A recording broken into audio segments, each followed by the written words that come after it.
Hi everyone, my name is Sophia Pintar and I'm a law clerk at Lyles Parker. Welcome to today's webinar hosted by Richard Pecore, and Leonard Schneider couldn't make it today, so we have Robert Saltaformaggio. Today's webinar is entitled Reading the Tea Leaves, What are the top 10 risks your home health agency or hospice will face in 2024? And I'm just going to go over and our presenters. Richard Pecore is a licensed attorney with over 30 years of experience in personal injury and healthcare law. Mr. Pecore joined Lyles Parker as an associate attorney in January 2012, and his practice focuses on Medicare and Medicaid administrative provider appeals and regulatory compliance plans for providers. And Robert Saltaformaggio is also an associate attorney here at Lyles Parker, focusing on regulatory healthcare compliance. Mr. Saltaformaggio has extensive experience assessing and evaluating client documentation compliance in private payer and CMS audit preparation. And now, without further ado, I present your speakers, Richard Pecore and Robert Saltaformaggio. Hello, everyone. This is Robert. I appreciate it, Sophia. Why don't you go ahead and go to the next slide?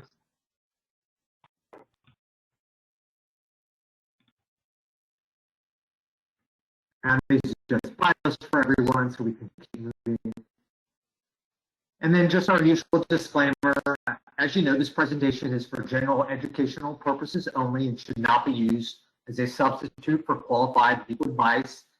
The facts and circumstances of your particular case may vary greatly, and which can drastically affect the legal counsel you might receive.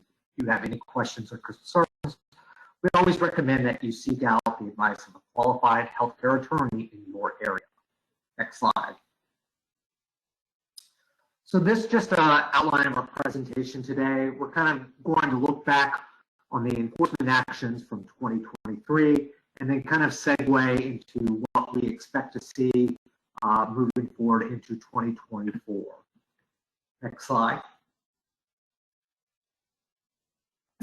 So this slide provides kind of some of the big enforcement actions we saw in 2023. And as usual, you have the typical schemes: billing for services not rendered, excessive services, unbundling or upcoding, double billing for medically necessary services. Those are just your typical ones. We see more.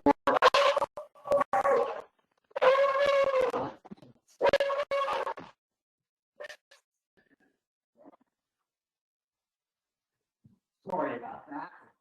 So what we kind of see enforcement actions that we don't typically see are, sober home addiction treatment centers, lab fraud related to genetic testing.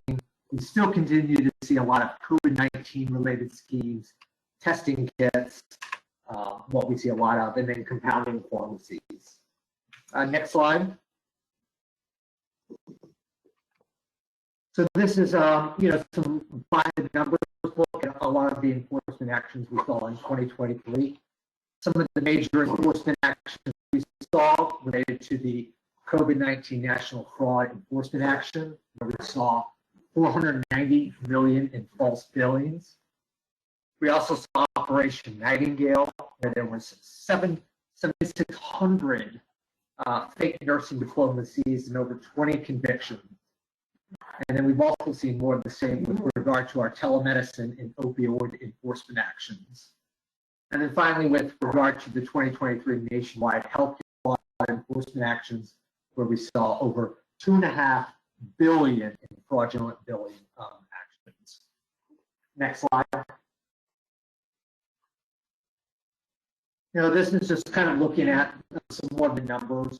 We actually did kind of see a slight decrease in the inspected recovery from audits and investigations in 2023 compared to the previous year.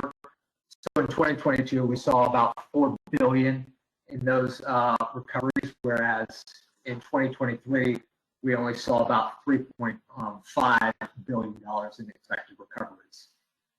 Next slide.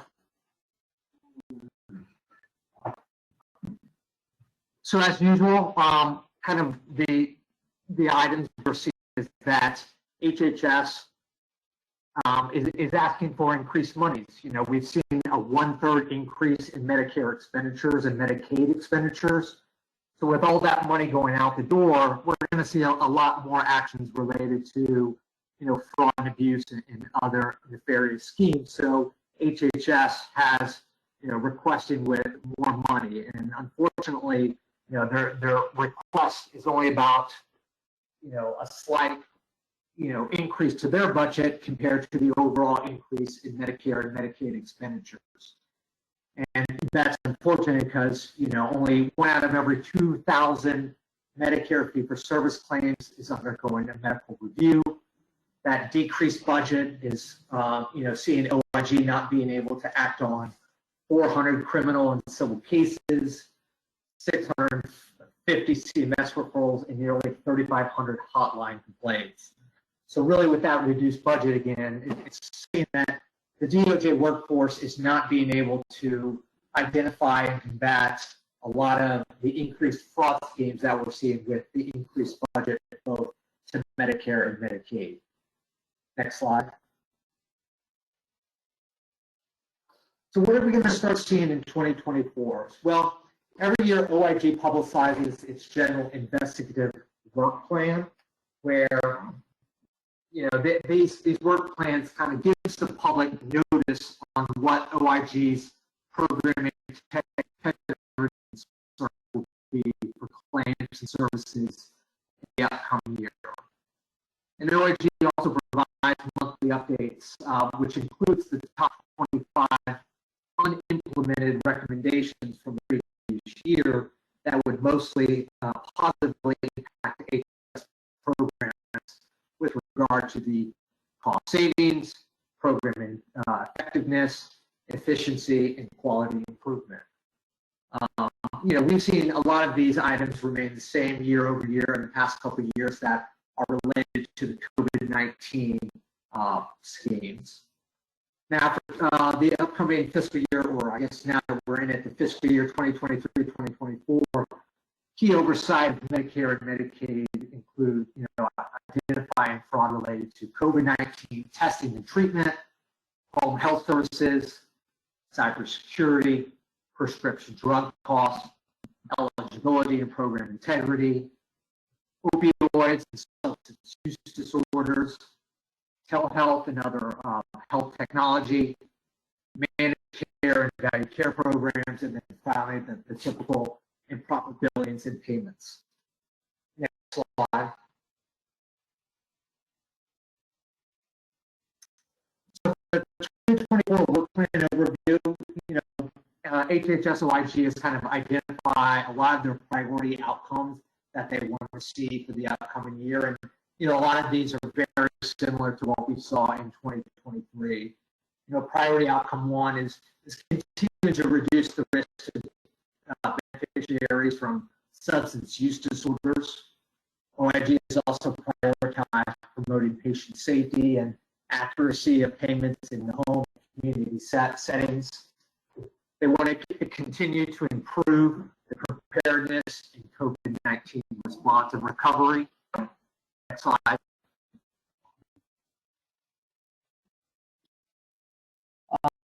They still want to continue to strengthen Medicaid and protecting managed care organizations from fraud and abuse, as with anything, reducing improper payments. And then finally, another priority outcome is strengthening HHS's own cybersecurity protections from systems and data breaches. And one thing that we have seen that is kind of new is increasing those managed care organizations' financial oversight, and that's a lot of work with the state Medicaid fraud enforcement units that they see at the state level with Medicaid. Next slide.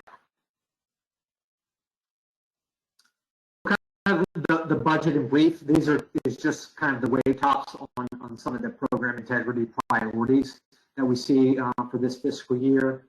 Again, it's increasing the Medicare fee-for-service medical review, identifying improper payments, care that's provided in those nursing home or home-based settings.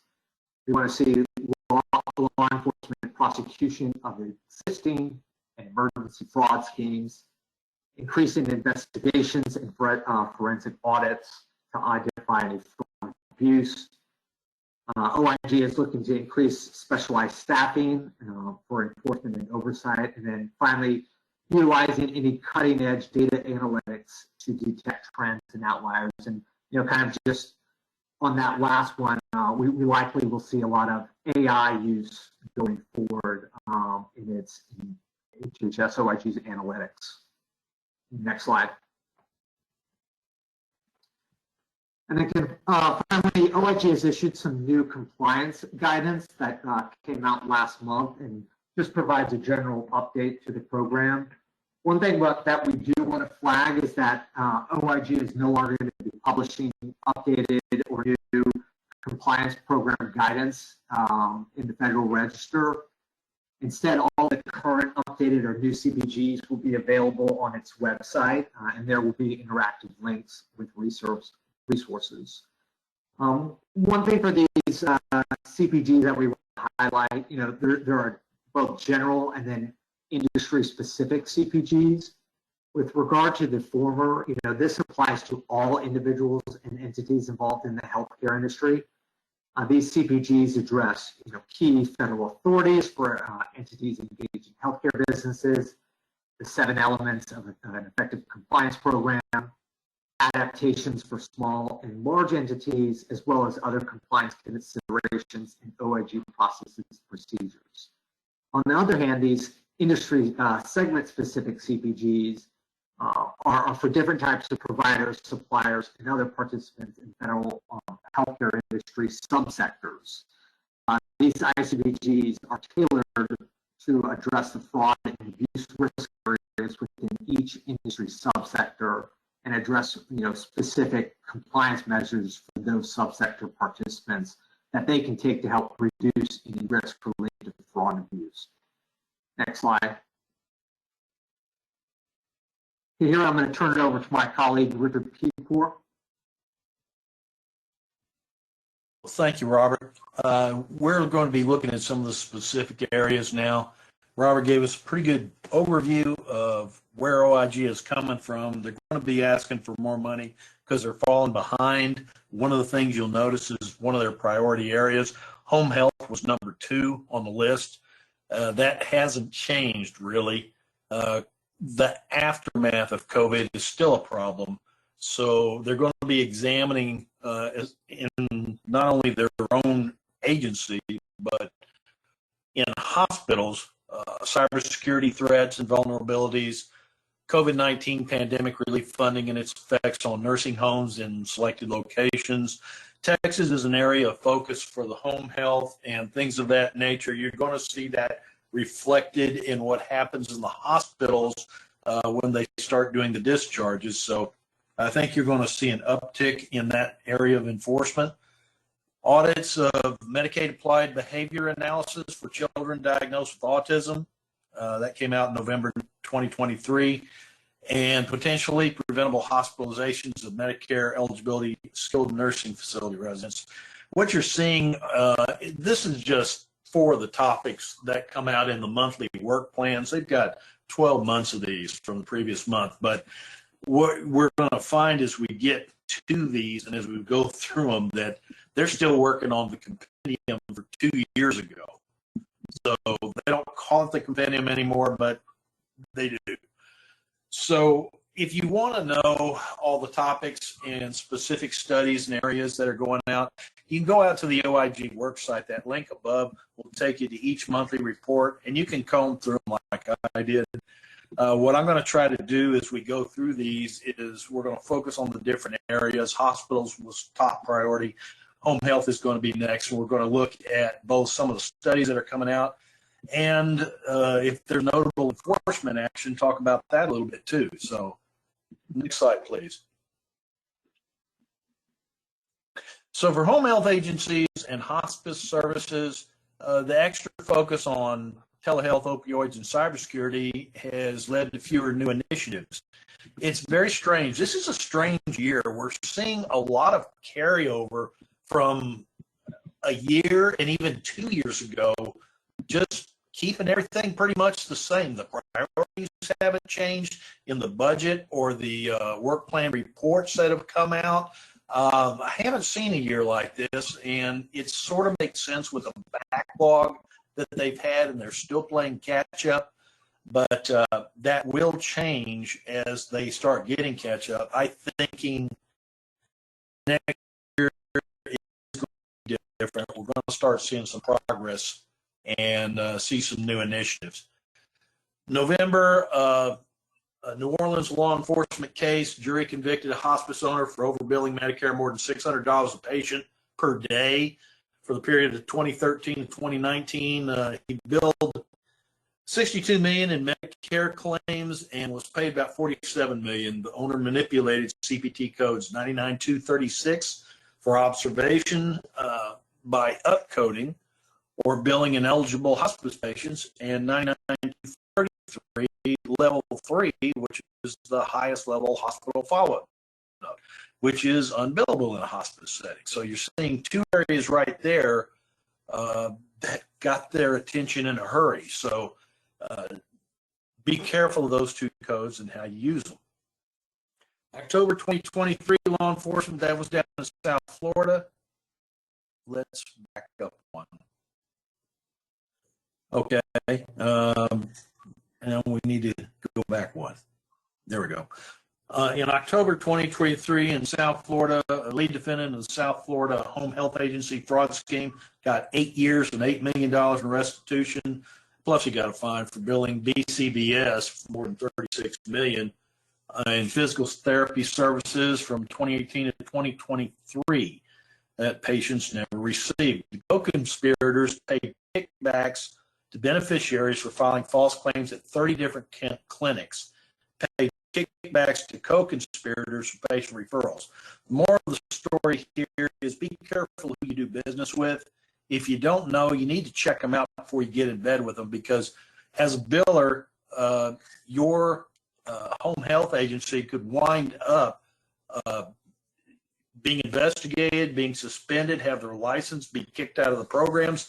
There's a lot of potential penalties if you wind up involved with the wrong people, so be careful.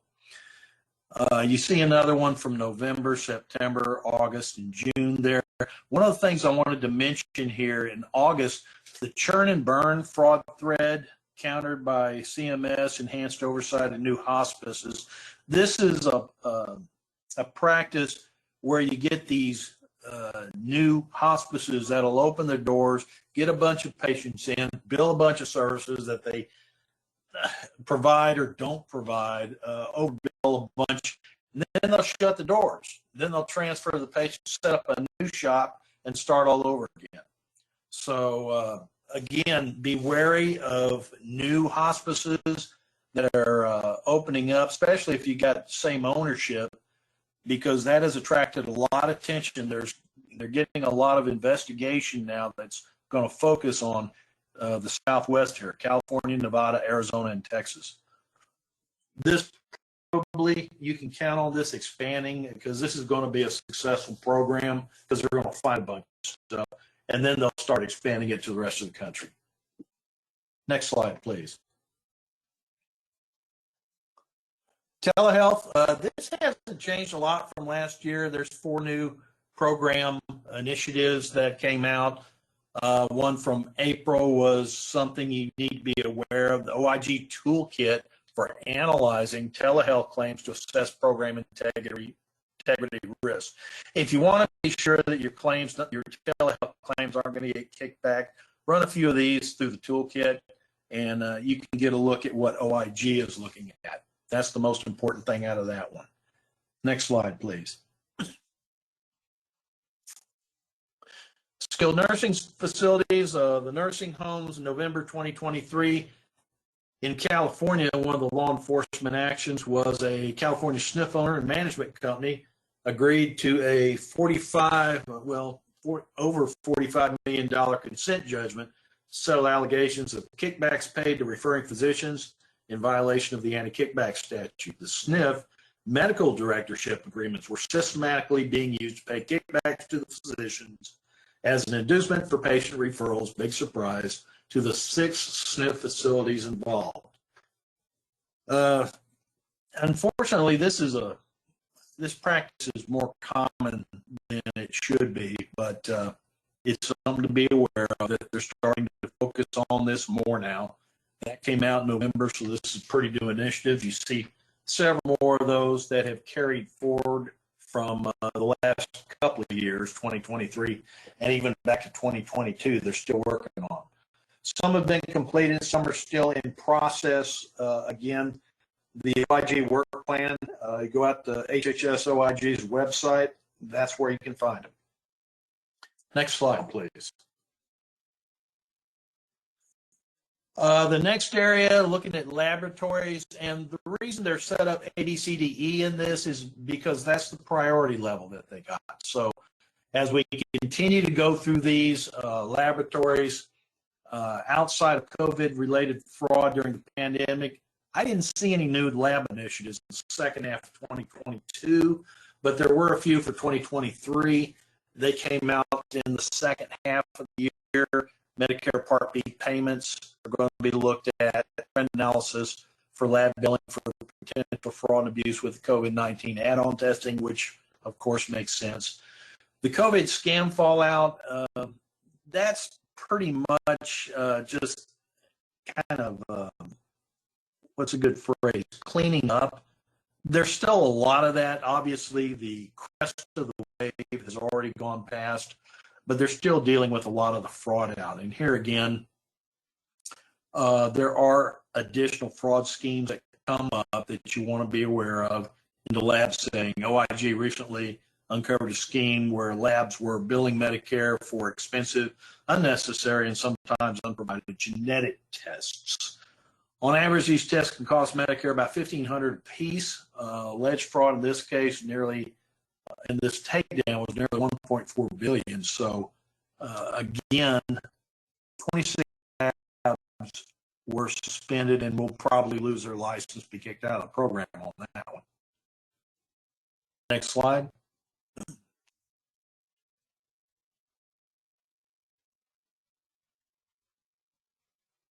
So medical billers, for you guys and the folks that you work with, HHS OIG regulations state billers are agents for practices and medical providers or suppliers and share joint liability for potential overpayments and fraud. Now, as a practical matter, they're looking at you as the provider, as the provider of healthcare services, because they know the biller doesn't have any money in most cases. But they are a fallback in case, the providers are out of business and they got nowhere else to turn. That's the reason it's in there. This thing that the billers have to be careful of these days are the regulatory constraints on their billing agreements. Everybody used to do percentage-based billing, and they do that a lot with practices. But it's any healthcare provider, any medical doctor is the key, but it can happen with podiatrists, it can happen with chiropractors, different medical disciplines. You have to be careful whether your state allows percentage-based agreement, because there's a lot of states that still consider that fee splitting. And from the old days, fee splitting, they did not want folks to get involved with that because they feared it would affect medical decision making, and the upcoding would take precedence over patient care. So there are still areas where there are penalties for being involved with that, both for the biller, which could get the biller kicked out of the program, and for the provider, which is something to be very aware of. It can lead to fines anywhere from $5,000 to $10,000 per instance.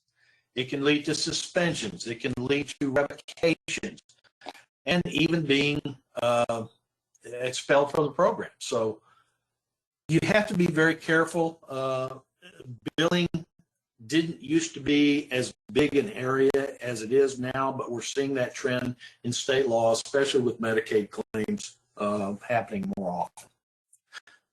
Here's a couple of initiatives that came out in April 2024. Non-competes became an issue. We're still waiting to see what the FTC is going to do with that. That has to do with the non-compete clauses in employment contracts, but be aware of these. Right now, the story is they're going to take a vote in April 2024. That may or may not happen. It's already been a 2-year delay. But if it happens, entering into or attempting to enter into a non-compete with a worker will be illegal. It'll be illegal to maintain a non-compete with a worker or represent that under certain conditions they'd be subject to a non-compete. The folks that have non-competes in their employment agreement are going to have to rescind them. They can't just say, okay, going forward, there's a retroactive area of this. I kind of expect that's going to be challenged in court, but the final rule would have a dramatic impact on the medical profession. You're talking about over 30 million people who are going to be affected, and that's going to include everybody from providers to suppliers, billers, everybody in the service industries. That's going to include home health. It's going to include DME. It's going to include everybody. Next slide, please. So the compendium, the top 25 unimplemented recommendations for 2024, it hasn't changed. It's the same as it has been for the past 2 years. They haven't made any new issuances. Partially that's due to COVID-19 and the aftermath, and they're just playing catch up. So if you're familiar with what it's been for the last couple of years, and you've seen them all listed here, the top 25, if you want to read through them, you can, but let's take a look in here. Let's go to the next slide and see if there's anything specific to home health. I know there was SNF in there. I don't think there was anything specific on it. They do address opioids, Noxalone there, number 9. But I couldn't remember any specifics on the others. You can read through those if you like and cover those. For Medicaid, they're looking at more suspected fraud and abuse, the Medicaid data, basically all the claims. They're going to go back through those. Behavioral health in 16 is one. And understand that, as with everything else in all these initiatives, there are a multitude of agencies that could promulgate these. So they could come from the Department of Justice, they could come from the FBI. If you see on the next page, we got some from the Indian Health Services, from Administration of Children and Families. Next slide, please.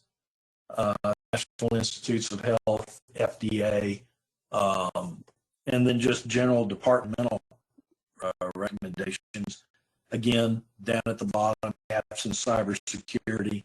Cybersecurity is going to continue to be a feature that you're going to see over and over and over. I don't see that going away anytime in the future. Next slide, please. Just be aware that the compendium is out there along with the monthly work plans. And be aware of this. We're going to talk a little bit about the state reports. Now, your state's going to be different. I'm here in Texas, so I know that the state OIG reports on Medicaid and law enforcement here come out quarterly. This is the most recent data from the 4th quarter of this year. And when we take a look at it, you see that home health agencies are right at the top. Preliminary provider investigations, they accounted for 11%.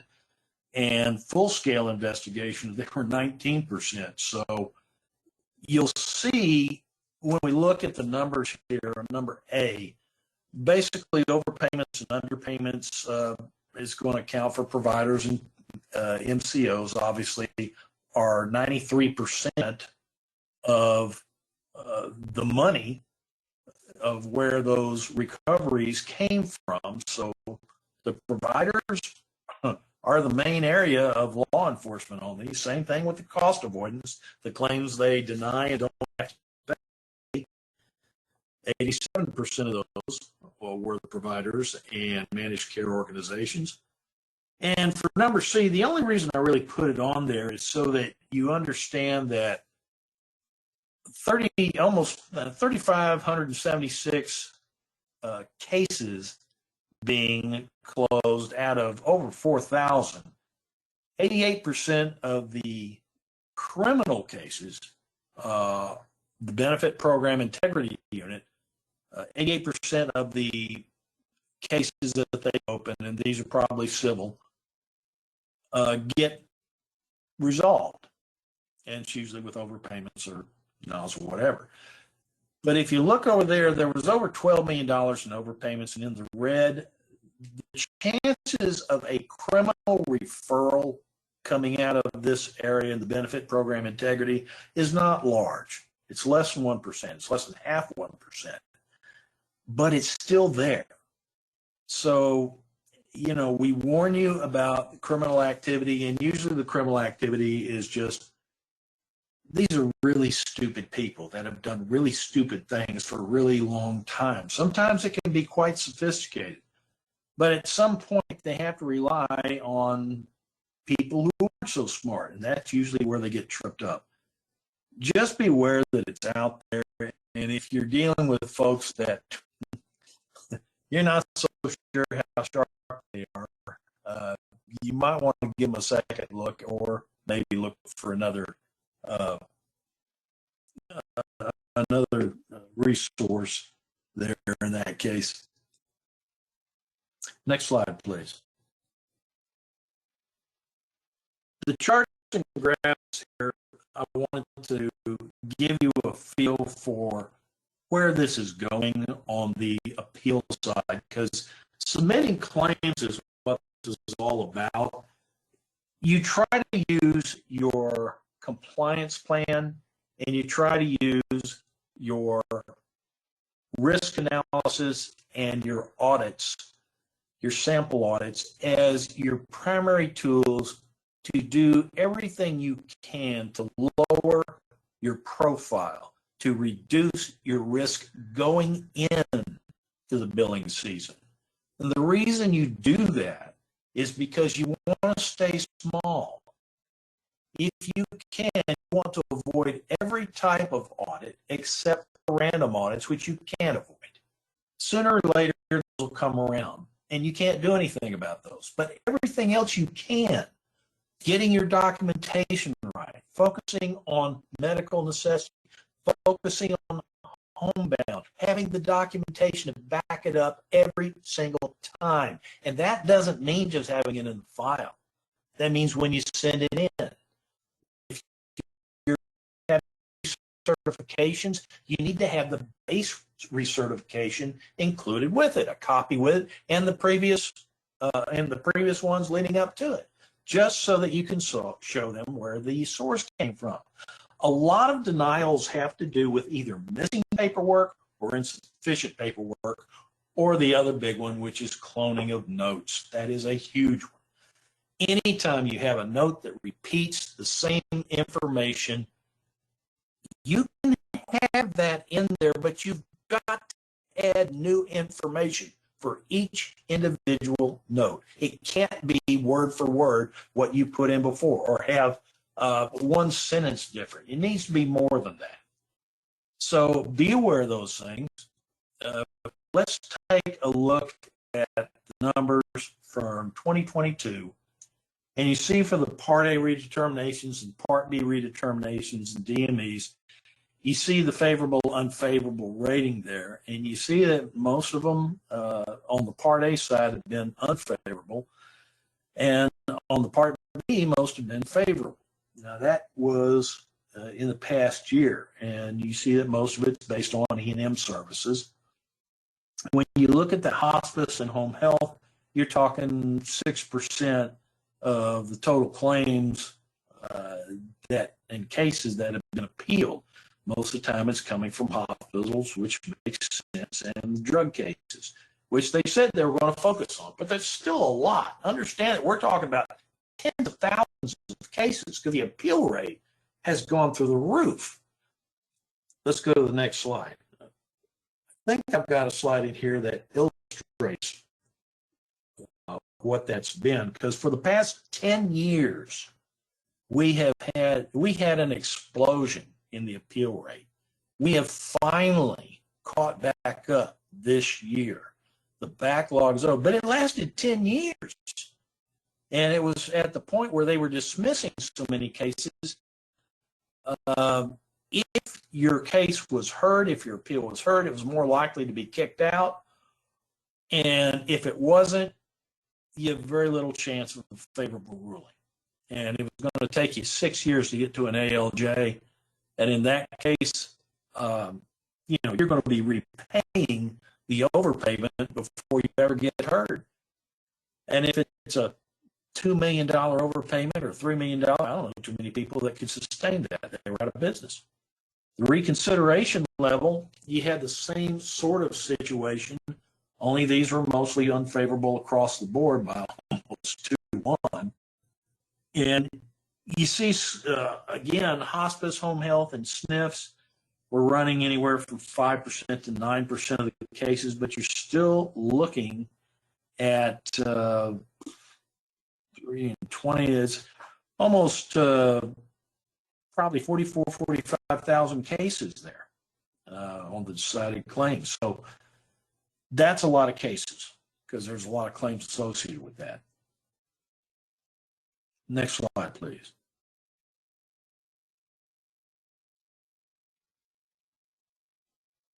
And this is what I was talking about, the backlog. You see over on the left, you see how the rate just exploded from 2012 until 2022. The numbers are closer to where they were before this whole thing happened. And in the middle of that, you had COVID, which is what resulted in all the cases being thrown out because they didn't have enough judges. They still got a lot of new judges. The judges they hired a whole bunch, but they're still new. And their inclination is to deny before they get experience to understand that you're supporting the claims correctly. Take a look at 2014 and the rates that you got here. Compare that to 2022 and 2023. What I want to show you on the favorable side is it looks, if you track it across, you see how low it dropped, down to 16% at one point, and now it's come back to almost 29%. You say, okay, that's good. That's the success rate. And partially favorable really didn't change that much. But look at the unfavorable and the dismissed cases. This is what I was talking about. In 2018, at the height of it, they were dismissing over 60% of the cases, just throwing them out. If you appealed, you weren't going to get heard. On the unfavorable rulings in 2014, they're running about 30%. Look where it is now. So they aren't throwing the cases out anymore, not nearly as many, but the cases that are staying in, you have a more than likely 20% gain in the chance that it's going to be denied. So things can look like the appeals are getting better on the surface, but they're really not. You have to take all this with a grain of salt. Why am I telling you all this? What's the point I'm trying to make? The point I'm trying to make is this: you need to win your claims on the front end by using your compliance plan, by using your risk analysis, by using the tools you have to keep you out of this process from the get-go. The better you document, the more you train, the more you educate your people and keep them on point and do refresher training, because folks are human. They fall into bad habits. The more you can avoid this process altogether, the better your chances of staying in business, because cash flow is king, and getting into one of these appeal situations is still a very expensive process. You have to hire counsel. You have to fight these things. You can't just let it go and say, okay, I'll roll over and pay it. If you do that, you've just painted a great big target on your back. And you don't want to do that because they will come back, and they'll come back again and again. Parent improvement can be deceiving, as our experience has been. The backlog's moved upstairs. Why? The MAC is appealing every successful extrapolation, and almost every one of them is being overturned. And again, any large favorable overpayment ruling is also being appealed.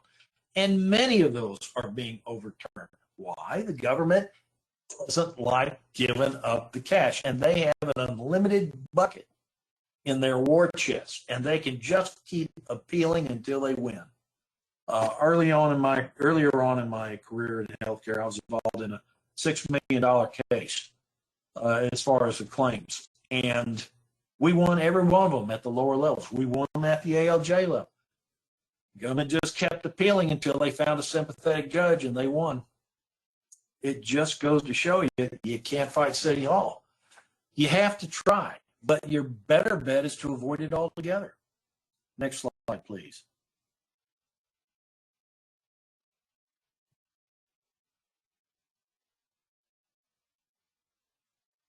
So what's the moral here? Compliance is essential. Reducing the risk of audits, that's what you want to focus on. Again, prepare. The work plan and unimplemented recommendations, the compendium, should be reviewed annually. And also look at the budgets. The budgets are what the money is that they're asking for is going to tell you where their focus is going to go on enforcement. Check these reports because they'll tell you what they're going to look at. And if you're unsure, it's just a way to stay ahead of the curve. Understand the Affordable Care Act federal requirements under the ACA. They can mandate and has mandated that all participating providers and suppliers have an effective compliance program. At this point, this is old news. If you don't have one, there's no excuse for not having it. And I guarantee you, if you get an auditor in the front door or you get an investigator in the front door, the first thing they're going to ask you is, where's your compliance plan? Bring me your records. Federal compliance plan requirements are being enforced for everybody in every discipline. An effective compliance plan is your single best defense to reduce risk and regulatory liability. I hit this again and again and again because it's true. Remember your state requirements. Your state also has compliance requirements. For example, if you participate in Texas Medicaid, you've already certified to the state in the application that you do have an active and effective compliance plan in place. If you haven't done it, make sure you do, because the problem with that is if you don't, you just lied to the state, and now you've got a whole much bigger pass full of problems. So check your state laws to ensure you're complying with. Next slide, please.